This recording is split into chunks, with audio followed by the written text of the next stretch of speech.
Kumusta mga kanoysi? Welcome back sa ating YouTube channel, Pilipinoises. So, ngayong araw, another update naman tayo about politika ng ating bansa. No? So, ang video to ay mula na naman kay Boss Balita TV. So, meron itong pamagat na Escudero tumistigo na grabe PBBM na galit na naiyak si Amy Marcos. Pinadalhan ng Sabina. So, yun. Sino yung pinadalhan ng Sabina? Yan yung alamin natin. Tingnan natin kung ano yung nakapload sa video to, and then kayo na lang bahalang humusga. So, bago natin simban, Boss Balita TV, supportahan nyo yan. Tapos, syempre, courtesy din sa Senate of the Philippines. And, syempre, kung trip nyo ng mga ganitong reaction video, may kasama kayong manood, huwag nyo na rin kalimutang suportahan yung YouTube channel natin, Pilipinoises. So mga kanoysi, hindi na natin to patatagalin pa. Simulan na natin. Baka agawin pa ng China. Again, ang pamagat ng video nito, Escudero tumistigo na grabe PBBM, nagalit na naiyak si Amy Marcos. Pinadalhan ng Sabina. Actually, ang gulo-gulo na ng politika natin ngayon na. So, Boss Balita TV, Pilipinoises, like, comment, share, subscribe, start.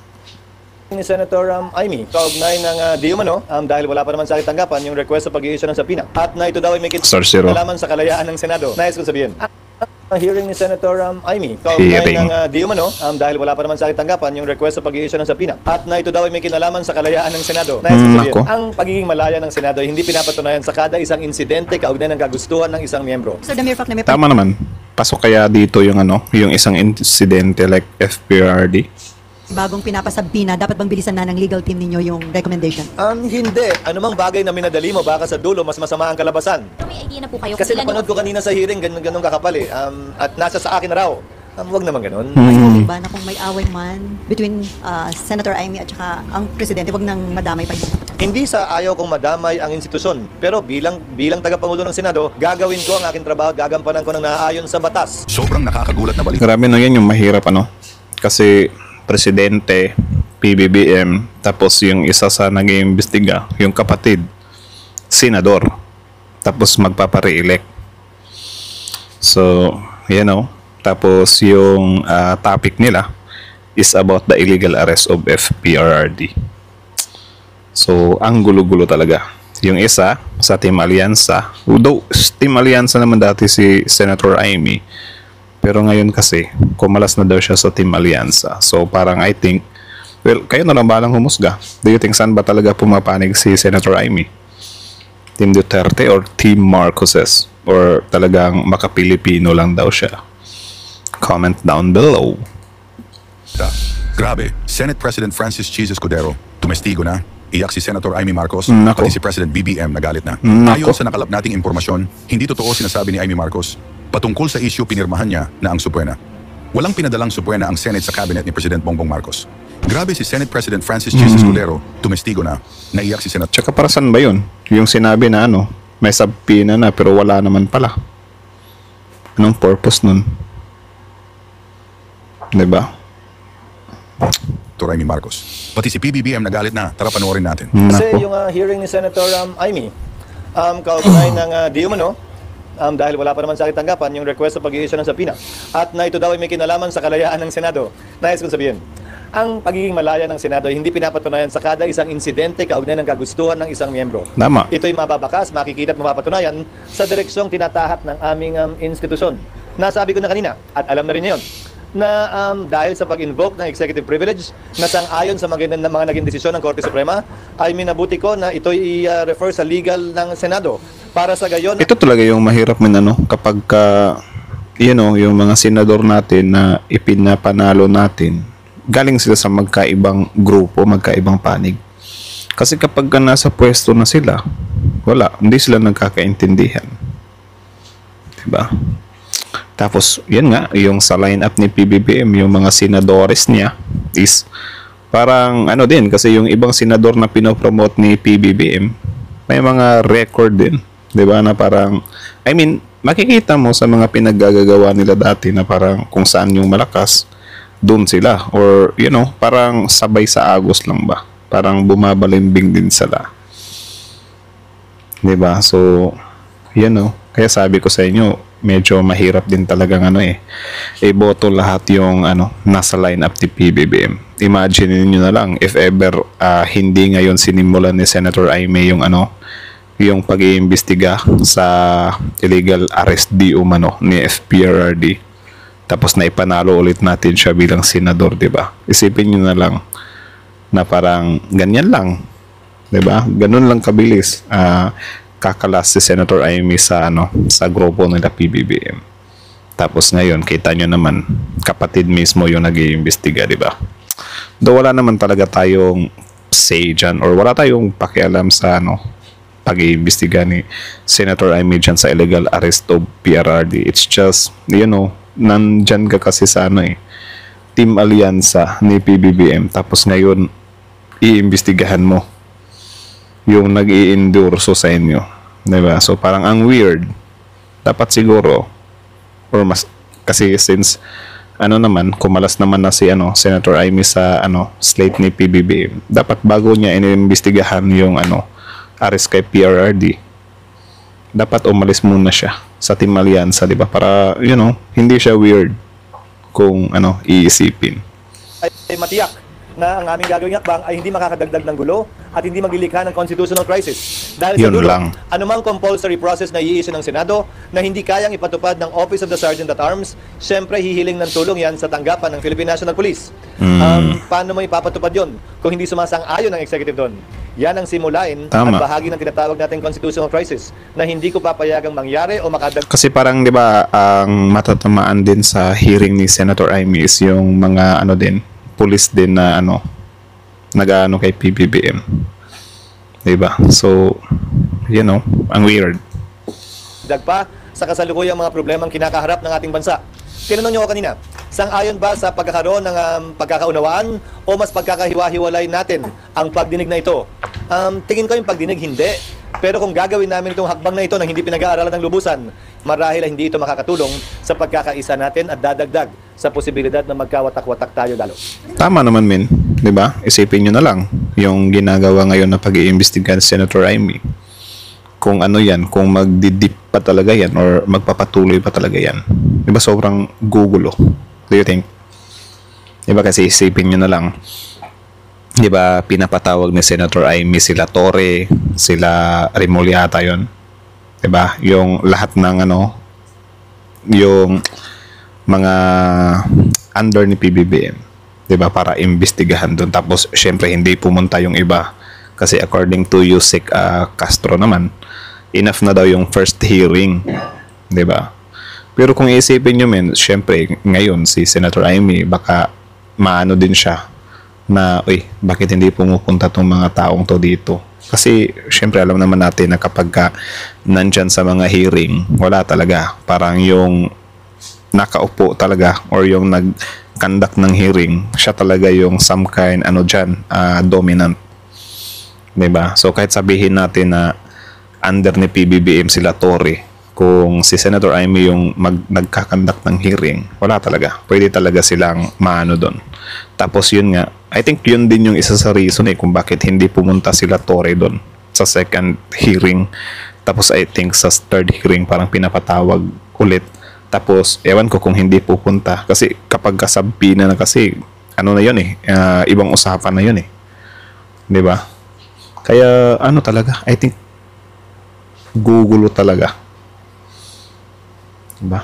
Ewan ko bakit ngayon pa. Hihintayin ko muna yung legal, pero ayokong inaakusahan ng Senado na hindi nagiging patas, depende kung pipirma o hindi. Hindi nakabase yun doon. Gagawin ko pa rin palagi kung anong tama at naayon sa batas. Ayun. At hindi kung ano ang pangangailangan o kagustuhan ng isa o ilang membro. Wala pa, nag-lunch ako tapos dumiretso na ako dito, hindi ko pa nakikita. Tapos kami request Senator Aimee para doon. Minsan din din to si Senator Chis Escudero, parang tawag dyan, kwela. Bago na sabihin na hindi niyo yun actionan hanggat walang Hanggang wala pang recommendation. rekomendasyon yung legal dahil nasa parehong sitwasyon yun. Mhm. So hindi na ba maiwasan na madala pa ito sa Korte Suprema, sir? Pag-uusapan din, ulitin ko, lahat ng mga naging question kaugnay sa executive privilege ay nagdulot lamang ng mas malawak na kapangyarihan at amplification sa parte ng executive laban sa kapangyarihan ng Kongreso. So isang konsiderasyon yun na dapat naming tingnan at suriin. Siyempre, palagi may pag-asang mababaliktad yon. Pero may pagkakataon at tsansa rin na lalong mapaigting yon. So, isa sa mga konsiderasyon yan na aming titimbangin. Sir, ano yung situation ngayon? Parang may, ano ba to? Confrontation between the executive and the Senate? Wala. Grabe, Kaya yun ang no? iniwasan ko eh. Kasi klaro naman yung batas kaugnay ng executive. Actually, ang ganda ng ginagawa ni ngayon, Senate President Chis Escudero. Kasi, iniisip niya rin talaga. Mahirap din kasi na parang, magkawatak-watak or magkakaiba yung paniniwala. 'Di ba? Tapos parehas kayo na kumaga parehas kayong malakas ba? Hindi. Parehas kayo ng power na hinahawakan, 'di ba? Senador to senador. Tapos yung isa presidente. Tapos yung isa, alam nyo, yung may mga pwesto sila sa gobyerno, tapos gugulo lang. Privilege. Pero imbis na mag-abogado nga ako sa sarili ko, nirefer ko na sa mga ibang abogado pa para hindi masabing sarili kong opinion lamang ito. So sir, the mere fact na may Tama. panibagong pinapasabina, dapat bang bilisan na ng legal team ninyo yung recommendation? Hindi. Anumang bagay na minadali mo, baka sa dulo mas masama ang kalabasan. Tama. Gawin nila ng tama ang kanilang trabaho na ayon sa kompletong pag-aaral at research. Yun ang mas importante sa akin. Sabi kanina sir ni Senator Ronald Bato de la Rosa, hindi pagrespeto doon sa doktrina ng checks and balance, yung hindi pagrespeto daw ng mga taga-executives doon sa... Yan ang eksaktong sinabi namin sa kaso ni Ermita at sa kaso ni Neri. Ang kinatigan ng Korte Suprema ay ang executive branch. At binigyang pagpapahalaga, timbang yung executive privilege na kapangyarihan daw ng executive branch. Hindi naman porkit hindi tayo sang-ayon na ibig sabihin mali na yon. Lalo na Tama. kung may desisyon at batas na nagsasabing yon ang tama sa ngayon at sa kasalukuyan. Nabisto. Tama naman yun. 'Di ba? Grabe. Sir, for the record po, yung request for subpoena ay nasa inyo na. Wala pa. Pero may idea na po kayo Kasi ilan napanood yung- ko kanina sa hearing, ganun kakapal eh. At nasa sa akin na raw. Wag naman ganun. Akala ko papadala na agad. Wala pa naman. Huwag naman ganun. Iniintay ni SP Chiso. Baka naman daw. Hindi pa yata niya nasa-sign din. Sir, sorry, isang question lang. Nasa building na ba tayo ngayon o wala pa? Pwede naman sir, sige po muna. Wag na.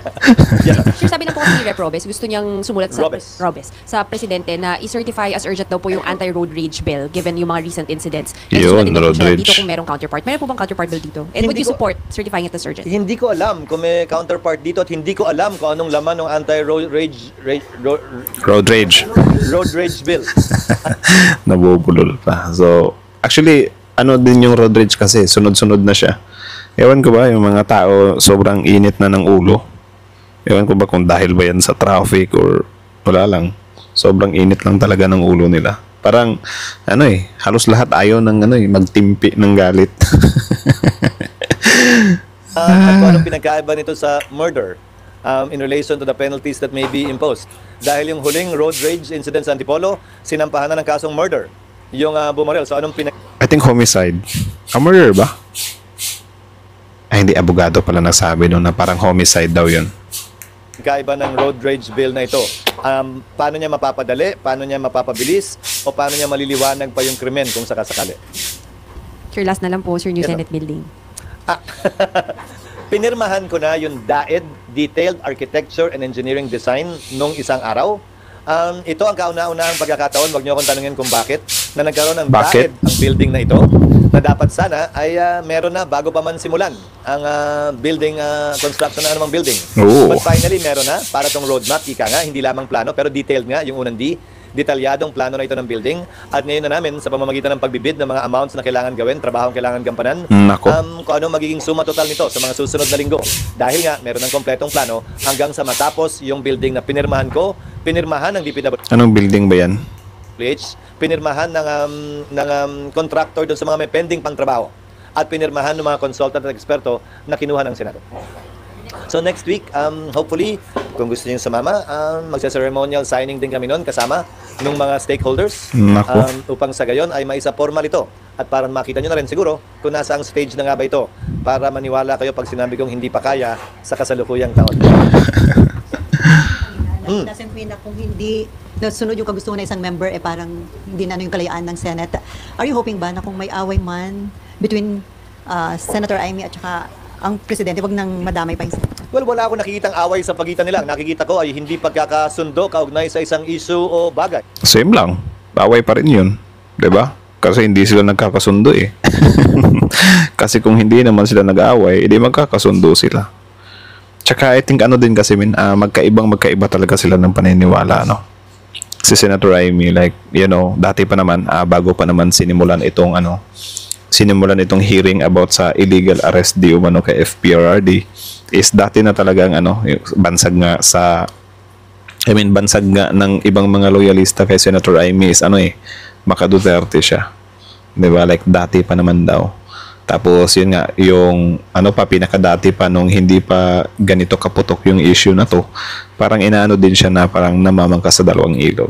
And then, ewan ko kung nakakaawa or nakakatawa ba na even dun sa kabilang kampo. 'Di ba? Kita niyo naman yon, sila Banat Bay, sila Salpanelo, is parang, binabanatan din nila si Senator Amy. 'Di ba? So, my goodness. May kinalaman man yun sa politika o sa kanilang trabaho bilang Pangulo at bilang miyembro ng Senado. Hindi sa ayaw kong madamay ang institusyon. Pero bilang tagapangulo ng Senado, gagawin ko ang aking trabaho at gagampanan ko ng naaayon sa batas. Tama. At naaayon sa tingin kong kinakailangan ng ating bansa at ng institusyong ito. Mahusay. Hindi depende sa kagustuhan lamang nagkataon ng isa o dalawang hearing o isa o dalawang miyembro ng Senado.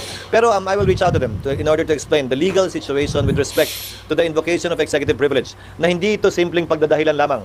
Gaya ng sinabi ko sa inyo kanina, hindi ko tinatanggap din yung sub judice argument ni Executive Secretary Borsamin. Yun. Maliwanag ang mga desisyon ng Korte Suprema niyan. Hindi pwedeng pigilan ang pagdinig ng Senado o ng Kongreso for that matter dahil may pending case. Subalit, yung invocation ng executive privilege, yan ay naaayon. Tsaka kumusta na pala yung impeachment,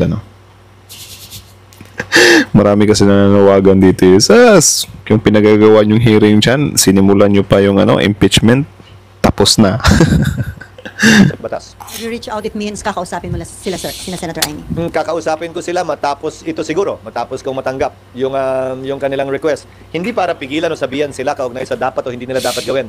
Pero para marahil paliwanag yung sitwasyon at direksyong tinatahak ko bilang tagapangulo ng Senado. Tama. At mga rason kung bakit ko gagawin o di gagawin ang isang particular na bagay. I think I owe that much to them. Tama naman. Sir, another question po. Sir, tungkol po sa impeachment at You sa bet. ICC. Yes, sir. Saan ba to? Parang studio lang yung studio lang ba yan? Could emerging details from the ICC proceedings be used as factual basis in an impeachment complaint against BP Sara? Eto na, impeachment na. I don't think so. Because Ano yung tanong? Ulit? crimes against Proceedings be used as factual basis. Ulit lang. Sir, another question po. Sir, tungkol po sa impeachment at For you, sa sir. ICC. Yes, sir. Could emerging details from the ICC proceedings be used as factual basis in an impeachment complaint against BP Sara? Nako. I don't think so. Because crimes against humanity is not one of the 7 charges filed against the Vice President. That has already been received by the Senate, and that cannot be changed anymore at this time. At least not until we approve the rules and or not until we send summons. Nagmamadali ang House, di ba? Summons. Napadala na raw yung summons, di ba? Yung gusto nila last week. So sa palagay ko, wala na silang balak na baguhin pa ito. At hindi kasama ang crimes against humanity sa impeachment complaint laban sa ating Vice President. Nako. Sir, another question po. Yes, If the ICC asks for the bank accounts of the Duterte in connection with the legal aid, is the government allowed to release it without violating the Philippine Bank Secrecy Law? I cannot answer. Grabe din yung bank secrecy law na yan kung if ever naman talaga makikita naman sa galaw ng taong yan na may something tapos parang poprotektahan pa, iwan. Answer that question really because I'm not familiar with it. Sa ilalim ng batas, exemption sa bank secrecy law ang corruption case. Pero hindi ko alam kung sa clause ng definition ng corruption case ang isang ICC case. At saka sa international humanitarian sa IHL prohibition. Kaya pala medyo tagilid or medyo medyo tawag dyan, nagpapanik sila na simulan na yung impeachment kasi yun nga parang mabubuksan na kasi yung mga bank accounts nila doon matitrace lahat. Parang hindi ata kasama sa allegation laban kay dating Pangulong Duterte ang corruption. So hindi ko alam kung anong maaaring posibleng rason para kunin at hilingin yon maliban sa aspeto ng civil liability. Pero darating lamang yun kapag sa'yo napatunayang nagkasala na. Nako. Sir, follow up lang dun sa tanong ni ma'am. If I'm not mistaken, kasama sa articles yung high crimes for conspiracy to commit murder in relation to VP Sara's alleged involvement in the DDS. So, Which charge? sa articles of DDS. impeachment, sir, Which one I think 5 or something like that. Nasa baba po, Alam high ko crimes in-allege nila yung other high crimes. I believe kasama po na yung alleged involvement daw sa DDS. Really? Kasi hindi ko pa nga nababasa eh. So, I think ito yung time daw na or correct me if I'm wrong na lang. Yung mayor pa daw si VP Sara ng Davao. Tapos parang nagbigay daw ng go signal din na ipagpatuloy yung ginagawa ng mga DDS So, kaya ito din yung isang angle na tinitingnan nila na possible kasali daw si VP Sara doon sa 9 na mananagot against crime against humanity. Grabe yun, ang bigat nun. Isipin nyo na lang yung tatay niya nahuli ng ICC, iimbestigahan dahil sa crime against humanity, and then yung anak niya meron nang impeachment na nakabinbin, tapos madadagdagan pa ng crime against humanity.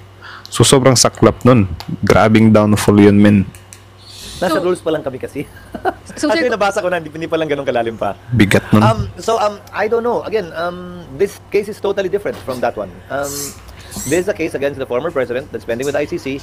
So I don't see any reason how or why any evidence presented there would be relevant as against the vice president unless she herself would be one of the respondents in that case. Ngayon, ikaw bilang Pilipino, ano ang masasabi mo at reaksyon sa balitang ito? Mag-iwan ka ng komento sa ibaba at atin pong babasahin isa-isa. So, yun lang naman mga kanongizi. So, kayo na masasabi nyo below, comment down below. Tapos yun, pag-usapan natin yan sa comment section. So, again, ang video nyo na mula kay Boss Balita TV. Supportahan nyo yan. Original video na kita description box below. Subscribe nyo rin. Panoorin nyo rin. Tapos, syempre, courtesy na din sa Senate of the Philippines, especially kay Senate President Chis Escudero. So, kita nyo naman or rinig nyo naman yun na about nga yun sa sa ginagawang hearing ni Senator Amy. Grabe yun, men. Ibang klase yun. Parang magka-crisis. Kasi isipin mo naman, men, senador ka, 'di ba? Tapos yung past administration, yung hiniringan mo. Tapos yung present administration, yung kapatid mo, yung presidente, iimbestigahan. Tapos yun nga, sila Torre, sino pa yung mga iimbestigahan? I think nasa sa mga tao yun ni PBBM. So parang pwede nga naman talaga siyang di ba? Gugulo. 'Di ba? If ever lalala siya, kasi isipin nyo, sinabpinahan na. 'Di ba? May sabpina na, alam naman natin na yung sabpina is iba na yun. Hindi na yun basta-bastang summon or invite lang. 'Di ba? Parang I think mandatory na yun. So kung hindi pupunta, so anong mangyayari? 'Di ba? So ano nang mangyayari? Sipin nyo na lang. Grabe talaga si Senator Amy, lumevel up talaga. Inano niya talaga kinarir niya talaga So kayo, may masasabi nyo dun? Comment nyo nga sa baba. Ang masasabi nyo kay Senator Amy Marcos, na kapatid ng Pangulo at dating member ng Alyansa or dating nasa slate ni PBBM. Tapos ngayon iniimbestagahan niya itong illegal arrest di umano ni FPRD, which is alam naman natin na parang ang weird. Basa nga tayo ng mga comment ng kababayan natin. Buti nga sa iyo ay may kapatid mo, kinakalaban mo. Galit na siya. Executive branch has the power of our national security. Thank you, Chis Escudero. So actually ngayon sa video to, maraming nagte-thank you kay Senate President Chis Escudero. Nung dati, sobrang daming galit nito about dun sa hindi masimulan yung impeachment. Tapos ngayon, din naman talaga, makikita mo din naman na neutral talaga yung Senate President natin Kasi tama nga naman yun, mahirap nga naman talaga kapag magkaroon tayo ng crisis. 'di ba? Na parang yung mga politiko natin, especially senador, hindi naman yan basta-basta yan mga kagawad lang. Iba naman yung senador, 'di ba? Sunod yun sa vice president. So parang high rank talaga yun. Tapos magkaiba sila ng 'di ba? Iniimbestigahan yung current administration. Gugulo talaga. Tapos yun nga, sabi ko nga sa inyo, meron na kasing subpoena eh. So, can you imagine that kung hindi pupunta? Ano yung next move ni Senator Amy Marcos? Diba? Ayan, ito naman. Hinamon si Amy Marcos ng Palace to Amy Marcos study executive privilege more. Diba? Niribatan siya ni bago pa to, 6 hours ago. Na lang natin, sa ibang video na lang natin to tingnan. Pero niribatan siya dito ni Yusek Claire Castro. Study executive privilege more. Kasi parang inaano niya nga, 'di ba? Sinapinahan ba naman? Ibang klase talaga to si Senator Amy, men. My goodness. Daming issue ngayon So yun lang naman. Kayo ano masasabi nyo dito, comment down below, tapos yun pag-usapan natin sa comment section. So again, courtesy sa Senate of the Philippines, Boss Balita TV, tapos syempre Philippine IC. Like, comment, share, subscribe. Philippine IC is